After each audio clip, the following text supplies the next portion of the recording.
Electrons donate करता है उसको मैं बोलता हूँ कि वो मेटल है। जो भी एलिमेंट इलेक्ट्रॉन एक्सेप्ट करता है उसको हम बोलते हैं कि नॉन मेटल। अब ये जो कार्बन है, कार्बन ना तो इलेक्ट्रॉन डोनेट करता है ना ही इलेक्ट्रॉन एक्सेप्ट करता है, ये इलेक्ट्रॉन्स शेयर करता है, तो ये भी हमारा नॉन मेटल की कैटेगरी में आएगा। तो ये सिर्फ और सिर्फ अगर मैं मेटल की बात करूँ तो मेटल में हमेशा इलेक्ट्रॉन्स डोनेट होते हैं। नॉन मेटल की अगर हम बात करें तो नॉन मेटल में हमेशा इलेक्ट्रॉन्स एक्सेप्ट होते हैं, लेकिन कुछ एक ऐसी भी एक्सेप्शंस हैं, मतलब जितने भी एक्सेप्टर्स हैं, जितने भी एलिमेंट्स ऐसे हैं जो बाहर से इलेक्ट्रॉन्स एक्सेप्ट करेंगे, वो तो सारे के सारे नॉन मेटल हैं, ये तो पक्का है, वो तो सारे नॉन मेटल हैं।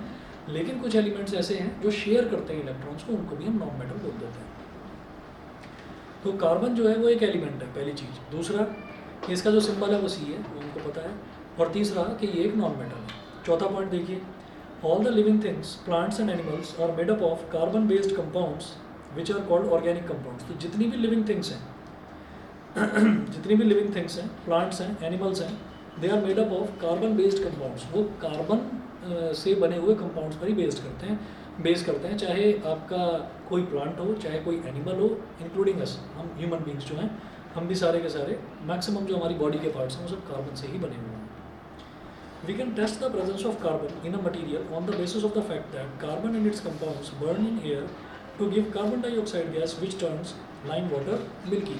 तो कार्बन की प्रेजेंस किसी भी कंपाउंड में डिटेक्ट करने का एक ही तरीका है कि उस कंपाउंड को आप थोड़ा सा पोर्शन उसका लेकर उसको जला कर देखिए।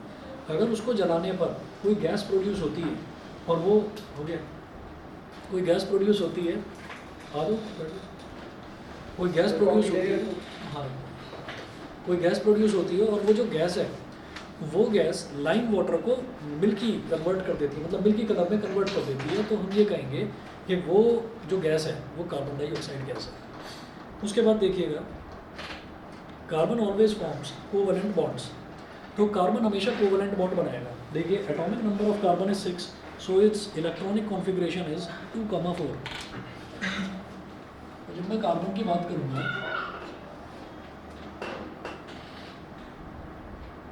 कार्बन का एटॉमिक नंबर 6 है, एटॉमिक नंबर 6 है तो इलेक्ट्रॉनिक कॉन्फ़िगरेशन क्या होगा, 2,4। कार्बन का एटॉमिक नंबर 6 है तो उसका इलेक्ट्रॉनिक कॉन्फ़िगरेशन क्या होगा, 2,4। तो भाई आउटर मोस्ट शेल में तो मुझे मालूम है ना 8 इलेक्ट्रॉन आते हैं, तो यहाँ पर 4 इलेक्ट्रॉन हैं, तो ये 4 इलेक्ट्रॉन डोनेट कर दे या बाहर से 4 इलेक्ट्रॉन ले ले, तो इसके लिए डोनेट करना भी इम्पॉसिबल। क्यों?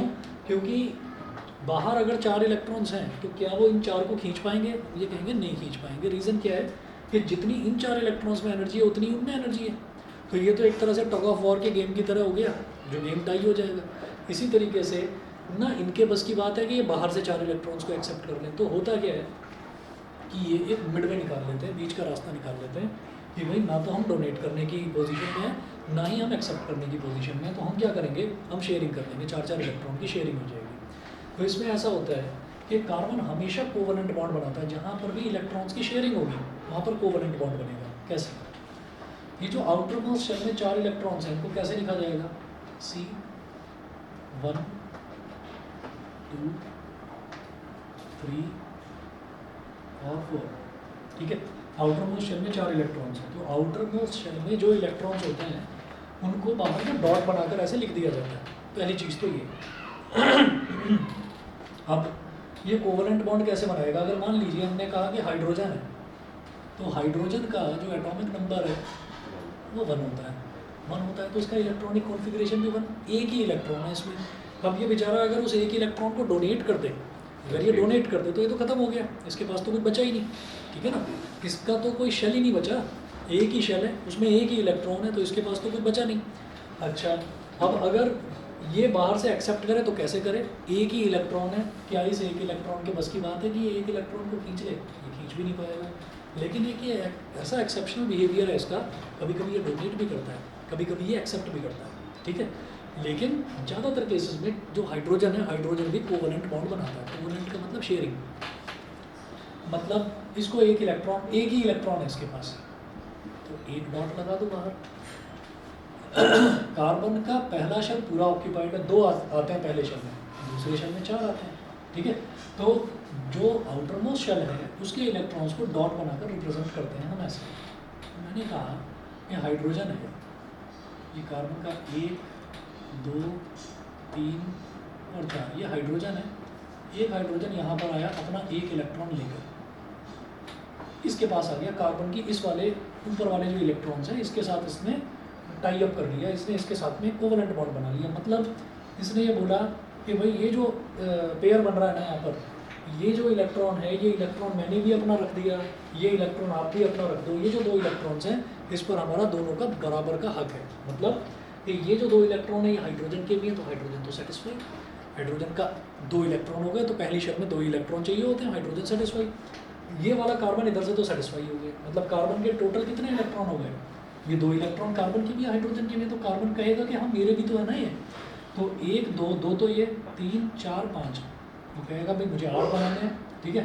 तो क्या हुआ कि एक हाइड्रोजन और आ गया यहाँ पर, तो ये दो इलेक्ट्रॉन इस हाइड्रोजन के भी इस कार्बन के भी, एक हाइड्रोजन और आ गया यहाँ पर, एक हाइड्रोजन और आ गया यहाँ पर, ठीक है।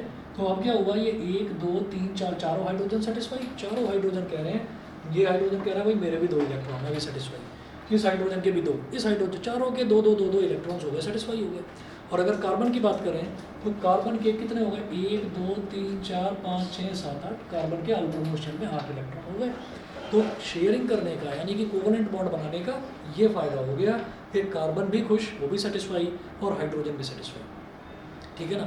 तो इसका मतलब क्या हो गया कि भाई ये हमारा जो कंपाउंड बना वो क्या बन गया, CH4 को एक मीथेन लेते हैं। हम डिटेल में इस चैप्टर में करेंगे, इस चैप्टर में हम डिटेल में देखेंगे कि क्या मीथेन होता है क्या मीथीन होता है, वो हम डिटेल में देखेंगे। अच्छा, तो carbon always forms covalent bond, तो कोवलेंट बॉन्ड बनाने का मतलब ये है कि कार्बन हमेशा शेयरिंग ही करता है, उसके बस की नहीं है डोनेट करना, उसके बस की नहीं है एक्सेप्ट करना, शेयर करेगा। तो carbon atom is very small due to which outermost electrons are strongly held by the nucleus, so it is not possible to remove 4 electrons from a carbon atom. Also it is not possible to accept या add as many as 4 electrons to a carbon atom due to energy consideration. Energy consideration का मतलब energy की limitation है, मतलब ये 4 electron है ना इसके आउटरमोस्ट शेल में, इसमें इतनी एनर्जी नहीं है कि बाहर से 4 को खींच ले, ठीक है। और दूसरी चीज़ ये डोनेट क्यों नहीं कर पा रहा, क्योंकि दूसरे शेल में ही पड़े हुए हैं 4 इलेक्ट्रॉन, दूसरा शेल काफ़ी नज़दीक है न्यूक्लियस के, तो स्ट्रांगली पकड़ रखा है न्यूक्लियस ने उसको। क्यों पकड़ रखा है, क्योंकि न्यूक्लियस पॉजिटिवली चार्ज होता है, न्यूक्लियस के अंदर प्रोटॉन भरे रहते हैं और 4 इलेक्ट्रॉन्स हैं। इलेक्ट्रॉन्स कैसे हैं, नेगेटिवली चार्ज, तो जो पॉजिटिवली चार्ज न्यूक्लियस है वो तो इलेक्ट्रॉन को खींच के रखेगा ना अपने पास, तो ये 4 इलेक्ट्रॉन डोनेट भी नहीं कर पाते क्योंकि tightly held by the nucleus, ठीक है। अब उसके बाद दस carbon always forms covalent bonds, that is it achieves the inert gas electron arrangement only by sharing of electrons.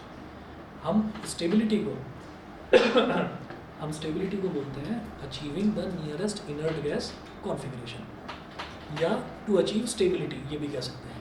तो ये जो लिखा हुआ है ना, it achieves the inert gas electron arrangement only by sharing the electrons, तो achieves the inert gas electron arrangement का मतलब है टू अचीव द स्टेबिलिटी। तो स्टेबिलिटी अचीव करने का मतलब ये है आउटरमोस्ट शेल में या तो अगर पहला शेल है तो 2, नहीं तो फिर 8 8 8 8, ये उसको हम कहते हैं कि वो स्टेबल हो गया। उसके बाद है जी कार्बन इज टेट्रावेलेंट। तो ये मैं क्या कर रहा हूँ, ये मैं एक एक करके कार्बन की प्रॉपर्टीज़ देख रहा हूँ। बिल्कुल शुरुआत में देखिए जी, पहला ही जो पेज है, कार्बन इज एन एलिमेंट है। दूसरा इसका सिंबल सी है, the symbol of carbon is सी।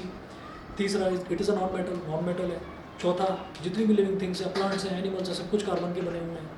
उसके बाद वो बताते हैं कि we can test the presence of carbon in a material on the basis of the fact that carbon and its compounds burn in the air to produce carbon dioxide gas. Carbon dioxide gas कैसे पता चलती है, it turns lime water milky. तो अगला है carbon always forms covalent bonds. Covalent bonds का मतलब सिर्फ शेयरिंग करता है, ना तो डोनेट करता ना एक्सेप्ट करता। अगला देखिए कार्बन इज टेट्रावेलेंट।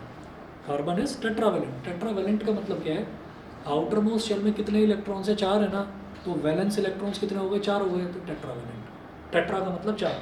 केमिस्ट्री की भाषा में मोनो का मतलब 1, बाई का मतलब 2, उसके बाद ट्राई का मतलब जो है 3, और टेट्रा का मतलब 4, पेंटा का मतलब 5, हेक्सा का मतलब 6। वो भी चीज़ करेंगे इसी चैप्टर में वो सारी चीज़। तो tetravalent is four valency, इसकी वैलेंसी 4 होती है, ठीक। प्लस माइनस कुछ नहीं होगी क्योंकि शेयर करता है। अगर डोनेट करेगा तो प्लस हो जाएगी 4+, एक्सेप्ट करेगा तो 4- हो जाएगी। डोनेट और एक्सेप्ट कुछ नहीं करता, सिर्फ शेयर करता है। Since one carbon atom requires 4 electrons to achieve the 8 electron inert gas structure, therefore the valency of carbon is 4. Self combination. अगली प्रॉपर्टी, पहला तो देखा हमने कार्बन इज टेट्रावेलेंट, टेट्रावेलेंट है मतलब इसकी वैलेंसी 4 है। अगला देखिएगा self combination, the most outstanding और unique property of carbon is its ability to combine with itself atom to form long chains. सुना है ना पॉलीइथीन, पॉलीथिन, पॉलीथिन सुना है ना।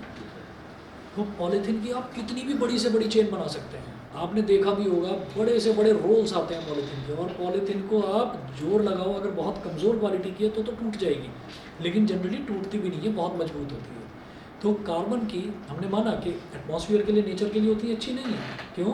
क्योंकि सॉइल के साथ डिजॉल्व नहीं होती, मिलियंस ईयर्स लग जाते हैं डिकम्पोज होने में, बिलियंस ईयर्स लग जाते हैं।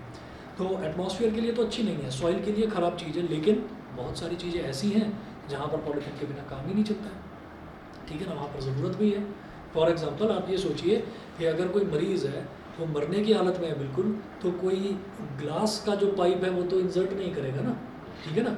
ग्लास का पाइप तो इंसर्ट नहीं होगा, पता चला ग्लास टूट गया तो और दिक्कत हो गई, बॉडी के अंदर और कोई प्रॉब्लम हो गई। एंडोस्कोपी होती है बॉडी की, एंडोस्कोपी में प्लास्टिक की एक प्रॉपर्टी है कि भाई टूटेगी नहीं। दूसरा, फ्लेक्सिबल है, टूटेगा तो लोहा भी नहीं, लेकिन कोई लोहे का पाइप तो गले में नहीं डालता एंडोस्कोपी के लिए। एंडोस्कोपी क्या होती है कि उसमें एक बारीक सा कैमरा लगा रहता है और एक बारीक सी ट्यूब होती है। वो ट्यूब जो है वो गले के अंदर चली जाती है कि भाई आपके स्टमक में कोई प्रॉब्लम तो नहीं है, अल्सर तो नहीं है, ट्यूबरक्लोसिस तो नहीं है, कैंसर तो नहीं है। तो वो डिटेक्ट करने के लिए पाइप डाला जाता है अंदर, लोकल एनेस्थीसिया भी दिया जाता है, उसको एंडोस्कोपी बोलते हैं कि बॉडी में कहीं कोई प्रॉब्लम तो नहीं है। तो वो चीज़ क्या प्लास्टिक के बिना पॉसिबल है? पॉलीथीन के बिना पॉसिबल नहीं पॉसिबल है। तो ये एक यूनिक प्रॉपर्टी होती है कि कार्बन लंबी से लंबी कितनी भी लंबी चेन बना सकता है।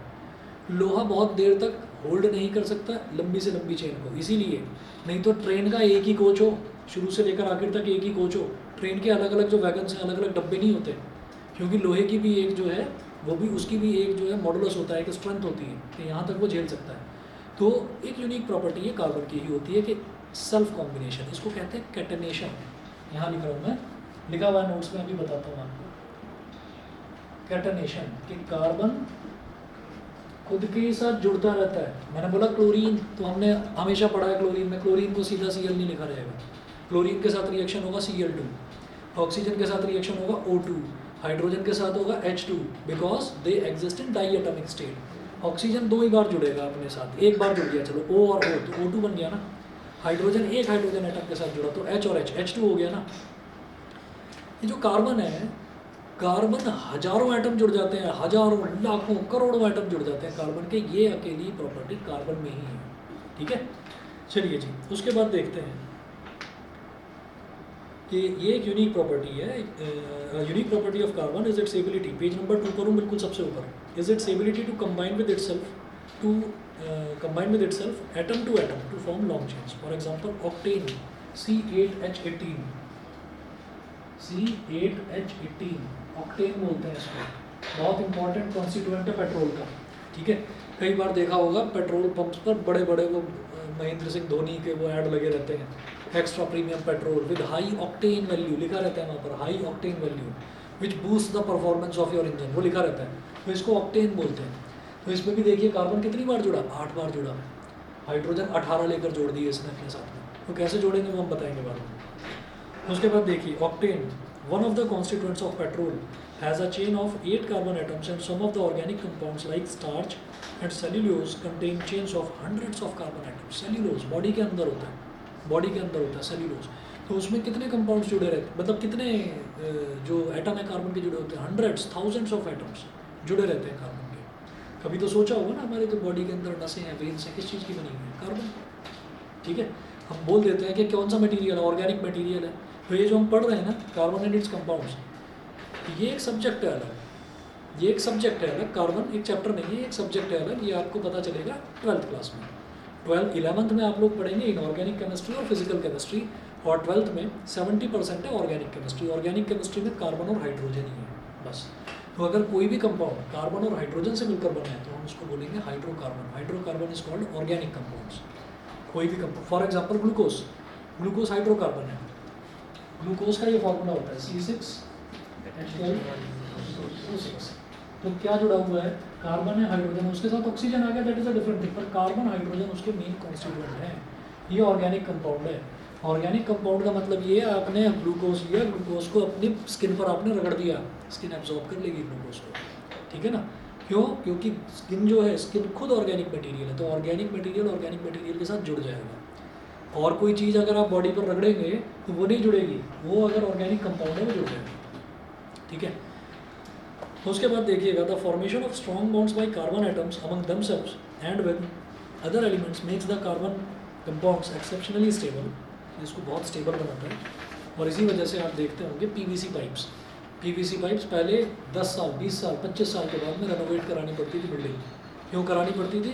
पाइप लगे हुए सारे के सारे लोहे के, गल गया लोहा अंदर से, ठीक है, लीक होने लगे, बाथरूम पूरा तोड़वा कर दोबारा बनाना पड़ रहा है। अब 100 साल पुरानी बिल्डिंग है, कुछ भी नहीं होता। क्यों? क्योंकि अंदर पीवीसी के पाइप बने हुए हैं। पता है, पहले से ही पता है कि इसका जो degradation time of millions and billions of years है, तब तक पता नहीं कुछ बचेगा भी या नहीं बचेगा। तो इस वजह से वो कभी ख़त्म नहीं होगा, बिल्डिंग टूट जाएगी लेकिन वो पीवीसी पाइप का कुछ नहीं बिगड़ेगा, ऐसा होता है। कितना स्ट्रॉन्ग होता है? तो this property of self combination is known as catenation. No other element except carbon exhibits this property. तो आप समझ लीजिए कार्बन की क्या इंपॉर्टेंस है कि दुनिया का कोई भी एलिमेंट ये प्रॉपर्टी शो नहीं करता। एक सल्फर है, बस मैक्सिमम वो 8 सल्फर एटम्स, सल्फर का जो एटम है ना उसको सल्फर मॉलिक्यूल S8 होता है, S8 होता है। अपनी नेटिव स्टेट में कार्बन भी मिलता है ऐसे C60 60 एटम जोड़कर रहता है अपने साथ, बकी बॉल बोलते हैं इसको, पढ़ाऊंगा अभी थोड़ी देर में। एलोट्रॉप्स ऑफ कार्बन, एलोट्रॉप्स का मतलब है फॉर्म्स। तो कोई भी एलिमेंट मिलेगा कहाँ? ज़मीन की खुदाई करेंगे तो एलिमेंट मिलेगा। अब खुदाई चल रही है, कोयले की खान में खुदाई चल रही है तो कोयला ही मिलेगा। लेकिन फिर क्या होता है, कभी कभी कोयला ऐसा भी मिल जाता है, वैसे तो कोयला हार्ड होता है, कभी कभी ऐसा कोयला मिल जाता है कि पूरा हाथ काला काला हो गया और हाथ में कुछ आया भी नहीं, उसने बिल्कुल गंदा कर दिया हमारे हाथ को। हम उसको सॉलिड पकड़कर, सॉलिड समझकर हमने उसको पकड़ा, लेकिन वो तो फिसल कर गिर गया हाथ से। तो अब ये कहा गया कि ये कार्बन की कौन सी फॉर्म है। अब उसको छुड़ा रहे हैं, कास्टिक सोडा रगड़ रगड़ कर हाथ खराब कर दिया, वो साफ ही नहीं हो रहा, उससे ग्रीस बनती है, उसको बोलते हैं ग्रेफाइट।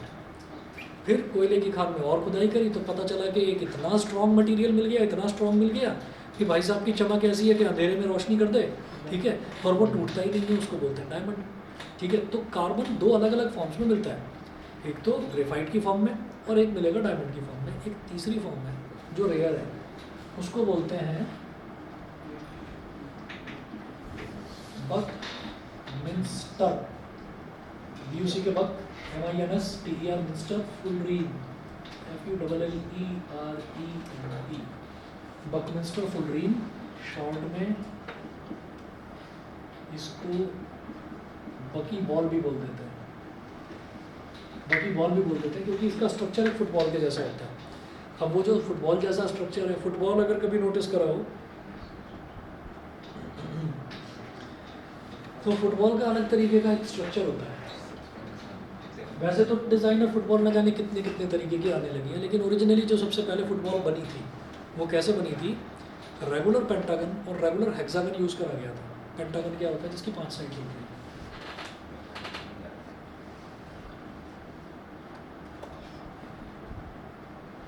एक, 2, 3, 4, 5 साइड हो गई पेंटागन, ठीक है।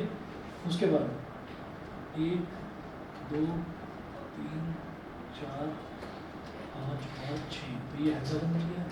इसके इस वाले एज पर भी आप क्या करें, ऐसे ही हेक्सागन बना लीजिए, इधर भी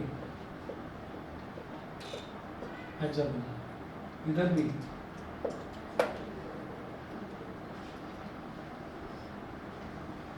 हेक्सागन, इधर भी,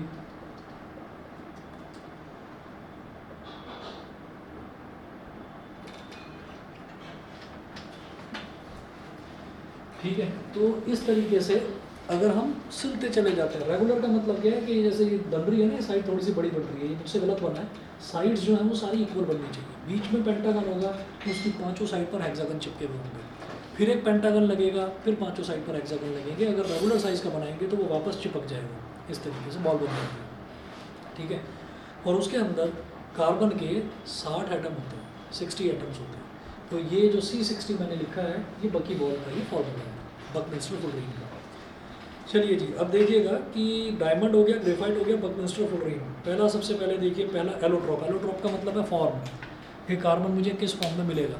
तो सबसे पहले मैं बात करता हूँ डायमंड की। Diamond is a colourless transparent substance having extra ordinary brilliance. Brilliance का मतलब शाइन, चमक। Diamond is quite heavy. हाँ जी बोलिए। सर ये बकीबॉल होता क्या एग्जैक्टली? ये कार्बन की एक फॉर्म है। जैसे मैंने बताया ना कि हम अगर कार्बन को ढूंढने जाएंगे तो वो कहाँ मिलेगा, वो हमको माइन में मिलेगा, कोल माइन में मिलेगा। तो कोल माइन में हमको ग्रेफाइट भी मिल जाता है, कोल माइन में हमको डायमंड भी मिल जाता है, और बहुत rarest of the rare case एक अलग कंपाउंड में मिलता है, उसको बकी बॉल बोलते हैं। मतलब बिल्कुल सर्कुलर होता है, फुटबॉल की शेप का, नेचुरली मिलता है। बकीबॉल किस चीज़ में यूज होता है? कहीं भी यूज़ नहीं ओके। होता, इसका कोई यूज़ ही नहीं है। बहुत rarest of the rare cases में ही आएगा, पेपर में भी नहीं आता है। बस इतना है कि किसी किसी जगह पर ये सब्सटेंस मिला है। IUPAC में जाना है। IUPAC जानते हैं? ये होता है international union of pure and applied chemistry. तो कोई भी अगर साइंटिस्ट है, वो किसी भी नए एलिमेंट्स की डिस्कवरी करता है, तो वो सबसे पहले जाकर उसको IUPAC में रजिस्टर कराता है। अब देखिएगा, diamond is quite heavy and hard. Diamond बहुत हैवी होता है, डायमंड बहुत हार्ड होता है। It is the hardest natural substance known. Hardest natural substance है कि डायमंड को कहीं से भी, कितनी भी हाइट से फेंक दो, डायमंड को आप दबाने की कोशिश करो, काटने की कोशिश करो, तोड़ने की कोशिश करो, उसको तोड़ने वाली चीज़ खुद टूट जाएगी, डायमंड नहीं टूटेगा। अगर वो कठिन डायमंड होता है वो क्या होता है? वो डायमंड का ही बनता है। डायमंड को डायमंड से ही काटा जा सकता है, नहीं तो किसी चीज़ से नहीं काट सकते उसको। It does not conduct electricity. तो डायमंड कभी भी इलेक्ट्रिसिटी कंडक्ट नहीं करता, पुअर कंडक्टर है इलेक्ट्रिसिटी का। और अगला पॉइंट देखें, it burns completely in oxygen to form carbon dioxide which shows it is made up of carbon only. ये ऑक्सीजन में पूरी तरीके से जल जाता है, और जलने के बाद में कुछ भी इसमें नहीं बचता। जो भी कुछ, मतलब इसको जलाने के बाद में जो भी कुछ मिलता है वो सिर्फ और सिर्फ कार्बन डाइऑक्साइड गैस ही मिलती है, कोई रेजिड्यू भी नहीं बचता। तो इसका मतलब क्या हुआ? इसका मतलब ये हुआ कि ये प्योरली कार्बन का ही बना हुआ, और किसी चीज़ का नहीं बना हुआ। फॉर एग्जांपल, अगर हम किसी, कोई एक हमारे पास वुडन ब्लॉक है, लकड़ी का टुकड़ा है, अगर हमने उसको जलाना शुरू करा तो पूरी तरीके से कार्बन डाइऑक्साइड गैस निकलेगी, हवा में चली जाएगी, ठीक है। लेकिन उसके बाद ना ऐश बचती है, राख बचती है। तो वो जो टिश्यूज़ हैं, जाइलम है, फ्लोएम है, जिससे मिलकर लिग्निन है, लिग्निन उसको स्ट्रेंथन करता है, किसको? वुड को, लकड़ी को स्ट्रेंथन करता है। तो वो सारी चीज़ें जो हैं वो भी ऑर्गेनिक मटेरियल है, तो उसका जो रेजिड्यू है उसको हम राख बोल देते हैं, वो बच जाता है। लेकिन बाकी जो चीज़ें है, कार्बन कंटेंट जितना भी है वो टोटली कार्बन डाइऑक्साइड में कन्वर्ट हो जाता है। जलने का मतलब ही है ऑक्सीजन के साथ रिएक्शन करना। ऑक्सीजन नहीं है तो जला नहीं सकते किसी चीज़ को, गर्म कर सकते हैं, जला नहीं सकते। अगला देखिएगा, graphite. Graphite is a greyish black opaque substance. वो ट्रांसपेरेंट है, उसके आर पार लाइट निकल जाती है, लेकिन ये ओपेक है, ग्रेश ब्लैक, ब्लैक की तरफ होता है। Graphite is lighter than diamond. Diamond के कंपैरिजन में हल्का होता है। It is soft and slippery to touch. बहुत सॉफ्ट होता है ना, और हाथ में चिपचिपा सा वो लग जाता है। मतलब ये वो चीज़ है जिसकी ग्रीस बनती है, ठीक है।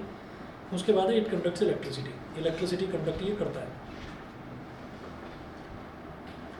फिर है, it burns completely on strong heating to form carbon dioxide and nothing is left behind which shows that it is made up of carbon only. उसके बाद देखिएगा, ये ना मैंने arrangement of carbon atoms in diamond ये दिखा रखा है, और फिर राइट में है structure of graphite. The black balls represent carbon atoms, ठीक। ये स्ट्रक्चर आपसे कभी नहीं पूछा जाएगा, इस स्ट्रक्चर को छोड़ दीजिए, ठीक है। नोट्स पुराने बने हुए हैं, तब पूछा जाता था, स्ट्रक्चर नहीं पूछा जाता। सर एक क्वेश्चन है सर, जैसे सर कार्बन की एक फॉर्म डायमंड है जो इलेक्ट्रिसिटी कंडक्ट नहीं करती है, नहीं लेकिन ग्रेफाइट है जो करती है, जो करते हैं तो ऐसा क्यों है जबकि दोनों चीज़ें सेम चीज़ से बनी हुई है? ये इस वजह से है कि इसके जो दोनों की प्रॉपर्टीज़ है ना, ये ऑब्जर्वेशनल है। ये ऑब्जर्वेशनल है, मतलब इस चीज़ को ऑब्जर्व करा गया है। बहुत सारी केमिस्ट्री की ऐसी चीज़ें हैं जो ऑब्जर्व करी जाती हैं, कि ऑब्जर्व कर लिया। ऑब्जर्व ऐसे करा कि एक डेफिनेशन बना दी गई मेटल्स की, कि ये जितने भी जो भी एलिमेंट्स हैं जो इलेक्ट्रॉन्स डोनेट करेंगे वो सारे के सारे मेटल हैं। फिर दूसरी एक डेफिनेशन बता दी गई कि मेटल्स जो हैं वो सारे के सारे जो है सॉलिड होते हैं। अब मर्क्यूरी आ गया, तो ये ऑब्जर्व करा गया कि भाई या तो ये डोनेट कर रहा है इलेक्ट्रॉन, या तो ये गलत है, और या फिर ये जो है मतलब सॉलिड नहीं है, तो ये गलत है, कि भाई ये तो लिक्विड होने के बावजूद भी मेटल है, तो उसको एक्सेप्शन की कैटेगरी में डाल दिया। तो ये जो कार्बन है ना, कार्बन की ये दो फॉर्म्स नेचुरली मिली। फिर नेचुरली मिली तो फिर उनके ऊपर एक्सपेरिमेंट्स कर करके देखा गया कि ये क्या क्या क्या इनकी प्रॉपर्टीज़ हैं। तो ये दोनों की प्रॉपर्टीज़ बिल्कुल डिफरेंट देखने को मिली। क्या? एक तो एक्सट्रीमली हार्ड है, एक एक्सट्रीमली सॉफ्ट है। एक ज़बरदस्त कंडक्टर है, एक बहुत बैड कंडक्टर है। तो ये ऑब्जर्व करा गया इसे, मतलब इसका ऐसा है, इसका जो है रीज़न अभी हम स्टडी करेंगे। तो फिर क्या हुआ कि धीरे धीरे ना ये देखा गया कि यार इलेक्ट्रिसिटी कंडक्ट कर रहा है, क्यों कर रहा है, रीज़न क्या है इसका, ऑब्जर्व तो कर लिया गया, रीज़न क्या है। तो इलेक्ट्रिसिटी कंडक्ट करने के लिए कोई भी अगर एलिमेंट है दुनिया में, कोई भी एलिमेंट है, वो इलेक्ट्रिसिटी अगर कंडक्ट करेगा तो उसके पास ना फ्री इलेक्ट्रॉन्स होने चाहिए, फ्री इलेक्ट्रॉन्स होने चाहिए। अब सवाल ये उठता है भाई कार्बन की फॉर्म है तो डायमंड भी और ग्रेफाइट भी, इनके पास फ्री इलेक्ट्रॉन्स है ही नहीं, ये तो शेयरिंग करते हैं। फ्री इलेक्ट्रॉन्स का मतलब क्या है, जैसे मैंने बोला सोडियम, तो सोडियम क्या करेगा, सोडियम के पास आउटर मोशन में एक इलेक्ट्रॉन एक्स्ट्रा है, खाली घूम रहा है, डोनेट करने के लिए तैयार है, मतलब फ्री इलेक्ट्रॉन है, खाली है, ठीक है। इनके पास तो खाली है ही नहीं, जो 4 इलेक्ट्रॉन्स है, क्योंकि हमने बोला ना कि डायमंड और ग्रेफाइट दोनों ही कार्बन की फॉर्म है, तो इनके पास 4 इलेक्ट्रॉन है। डोनेट करना भी आफत, नहीं कर पा रहे हैं क्योंकि प्रोटॉन उसने न्यूक्लियस ने पकड़ रखा है, और एक्सेप्ट करना भी आफत। तो फिर ऐसा क्या रीज़न है, बहुत इंपॉर्टेंट क्वेश्चन है, पेपर में पूछा जाता है जो तुमने पूछा कि एक तो कंडक्ट कर रहा है, दूसरा नहीं कर रहा है। तो अगली लाइन में देखिए लिखा हुआ है इन ग्रेफाइट, और कभी भी हमको क्या चाहिए इलेक्ट्रिसिटी कंडक्शन के लिए, फ्री इलेक्ट्रॉन। तो देखें in graphite 4th valence electron of each carbon atom is free to move. Sir ये वाला फिगर भी नहीं आता अरेंजमेंट ऑफ कार्बन एटम? ना कुछ नहीं। आप इसमें देखिएगा in graphite 4th valence electron of each carbon atom is free to move. Graphite में बस एक रीज़न लिखना है, 1 वर्ड का क्वेश्चन आता है, ठीक है ना। तो करने को करा जा सकता है, ये स्ट्रक्चर पर आप कहें तो मैं करवा देता हूँ, लेकिन ज़रूरत नहीं है, इसकी पूछा नहीं जाएगा एग्जाम में। आपको सिर्फ इतना करना है कि ग्रेफाइट में एक इलेक्ट्रॉन जो है वो फ्री होता है, ठीक है। और जो डायमंड है, डायमंड में चारों ही इलेक्ट्रॉन और चारों इलेक्ट्रॉन के साथ जुड़े रहेंगे। जैसे कि मान लीजिए ये जो कार्बन था, इस कार्बन के पास 3 हाइड्रोजन तो आ गए, 3 हाइड्रोजन तो आ गए। अब क्या होगा कि शेयरिंग हो गई। अच्छा, ये जो शेयरिंग वाला बॉन्ड है ना, बड़ा स्ट्रॉन्ग होता है, बड़ा स्ट्रॉन्ग होता है, क्योंकि ये हाइड्रोजन छोड़ेगा नहीं, कहेगा भाई मैं नहीं छोड़ूंगा, मेरे को 2 इलेक्ट्रॉन मिल गए। ये कार्बन कहेगा कि हाँ यार सेटिस्फाई तो मैं भी हूँ, ठीक है। तो ये टूटता नहीं है, ये बॉन्ड कोवलेंट बॉन्ड बड़ा स्ट्रॉन्ग होता है, ये भी नहीं टूटेगा, ये भी नहीं टूटेगा, ये भी नहीं टूटेगा। अब ये परेशान हो जाएगा कार्बन के, यार ये एक इलेक्ट्रॉन ने दुखी कर रखा है मुझे, इसका बॉन्ड बन जाए किसी के साथ में। अब अगर ये बॉन्ड बनने को तैयार नहीं है ना, तो ये एक फ्री इलेक्ट्रॉन की तरह भटकता रहेगा, और यही फ्री इलेक्ट्रॉन अवेलेबल होता है ग्रेफाइट में, समझ गए। ग्रेफाइट में यही फ्री इलेक्ट्रॉन अवेलेबल होता है, डायमंड में अवेलेबल नहीं होता। मतलब स्टेबल नहीं है, फ्री अनस्टेबल है। तो जितने भी मेटल्स हैं जो भी इलेक्ट्रिसिटी कंडक्ट कर रहे हैं, सारे अनस्टेबल हैं, सारे अनस्टेबल हैं, क्योंकि उनको इलेक्ट्रॉन्स एक्स्ट्रा लेकर घूम रहे हैं। वो इलेक्ट्रॉन्स कभी आप देखो, क्या नियॉन कंडक्ट करता है, क्या आर्गन कंडक्ट करता है, क्या हीलियम नहीं करते। ये इनको नोबल गैसेस बोला जाता है, क्योंकि ये स्टेबल है। सर इसमें वाला कि ये इलेक्ट्रॉन से उसके अंदर और वो इसको जहाँ पर भी फ्री इलेक्ट्रॉन मिलेगा वहाँ पर कंडक्शन होगा। फ्री इलेक्ट्रॉन नहीं है तो 100% इंसुलेटर है, प्लास्टिक, वुड, ठीक है, रबर, ये सारे के सारे ये इंसुलेटर है, क्योंकि इनके पास फ्री इलेक्ट्रॉन नहीं है, ठीक है। आगे चलते हैं। अब हम ये देखते हैं कि इन ग्रेफाइट, हाँ ये तो CS3 हो गया। In graphite, 4th valence electron of each carbon atom is free to move. Due to the presence of free electrons in a graphite crystal, it conducts electricity. तो ग्रेफाइट में क्योंकि फ्री इलेक्ट्रॉन होता है, इस वजह से ये इलेक्ट्रिसिटी कंडक्ट करता है। हाँ जी, फटाफट से देखिए, बड़ा ये आसान से ही है, दोनों के यूजेस, डायमंड के भी और आपका ग्रेफाइट के भी। पहला देखिए, due to its hardness diamonds are used in cutting instruments like glass cutters, saw for cutting marble etcetera, ठीक है। तो सुनने में बड़ा अजीब लग रहा होगा आपको, जो मार्बल होते हैं ना, बहुत बड़े बड़े जो पत्थर होते हैं, उनको भी काटने में डायमंड ही यूज़ करा जाता है, ठीक है। जैसे मान लीजिए आपने देखा होगा कि कोई बिल्डिंग डिमोलिश हो रही है, तो बिल्डिंग डिमोलिश करने के लिए वो पहुंचते हैं ना, बाहुबली बोलते हैं ना उसको, वो जो मशीन सी होती है JCB, वो जो ऐसे ऐसे करके तोड़ देते हैं उसको। तो जब भी बिल्डिंग डिमोलिश होती है तो उससे डिमोलिश करी जाती है। अच्छा, बहुत बड़ी कोई बिल्डिंग है, जैसे वो नोएडा में टॉवर्स, तो वो मतलब डायनामाइट वगैरह लगा कर वो तोड़े गए थे। तो अगर कभी किसी ने पहाड़ों पर रास्ता बनते हुए देखा हो, तो पहाड़ों पर पहले डायनामाइट भी यूज़ करा जाता था, लेकिन अब डायनामाइट यूज़ नहीं करते हैं। उसका रीज़न ये है कि पहाड़ों पर अब काफ़ी लोग रहने लगे हैं, तो डायनामाइट का इम्पैक्ट कहाँ तक जाएगा, कहाँ कहाँ किस किस के घर की दीवार टूट जाएगी, ये नहीं कहा जा सकता। तो पहले जो होता था कि कुछ ऐसे पहाड़ी रास्ते हैं कि भाई हमें एक सिटी से दूसरे सिटी जाना है, तो रास्ता ही नहीं है जाने का, कई कई दिन में लोग पहुँच रहे हैं, ये पहाड़ क्रॉस करके जा रहे हैं, ठीक है ना। तो फिर वहाँ से डायनामाइट के सहारे रोड काट काट कर बनाई गई। अब जो एडवांस टेक्निक्स हैं उसमें क्या है कि अगर हम कोई मशीन लेकर जाते हैं बुलडोज़र टाइप ऑफ कि भाई उससे तोड़ दो उसको, है ना, तो बुलडोज़र का पता चला वो रॉक्स इतनी सॉलिड होती है बुलडोज़र ही टूट जाएगा, वो आगे से जो उसका वो पॉइंटर सा होता है वही टूट जाता है। तो फिर ऐसी चीज़ ली जाए जिससे ज़्यादा स्ट्रॉन्ग कोई चीज़ ही ना हो। तो आगे का जो सेक्शन है फिर वो इसका बनाया जाता है, डायमंड का बनाया जाता है। कि आप मतलब हार्ड से हार्ड भी अगर कोई रॉक है उसको तोड़ सकते हो डायमंड की हेल्प से। तो इसीलिए उनकी कॉस्ट बहुत ज़्यादा होती है, बहुत महंगे होते हैं वो डिवाइसेस।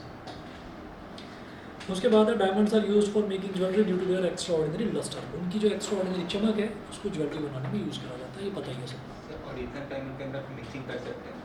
हाँ, करी जा सकती है।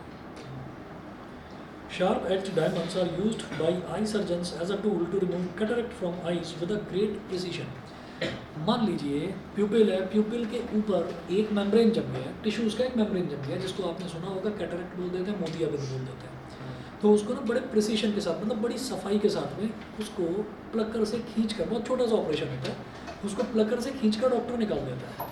अब मान लीजिए वो जो प्लकर है वो प्लकर बड़ा पैना सा होता है आगे से, अब मान लीजिए फिर वही टूट जाए, मतलब इतना शार्प है। आपने कई बार देखा ना, पेंसिल को आपने बहुत ज़्यादा शार्प कर दिया तो आप उस पर प्रेशर डालकर लिख नहीं सकते, क्यों? जरा सा प्रेशर डालो, जरा सी उसकी वो टिप है वो टूट गई। अब ऐसे ही कोई डिवाइस है, आयरन की बनी हुई है, स्टील की बनी हुई है, उसकी जो टिप है वो टूट गई और टूट कर आँख के अंदर गिर गई, तो पता चला जी सर्जन गया तो था कैटरेक्ट सर्जरी करने, आँख में और कोई नई प्रॉब्लम हो गई कि जी वो थोड़ा सा टिप गिर गया उसके आँख के अंदर।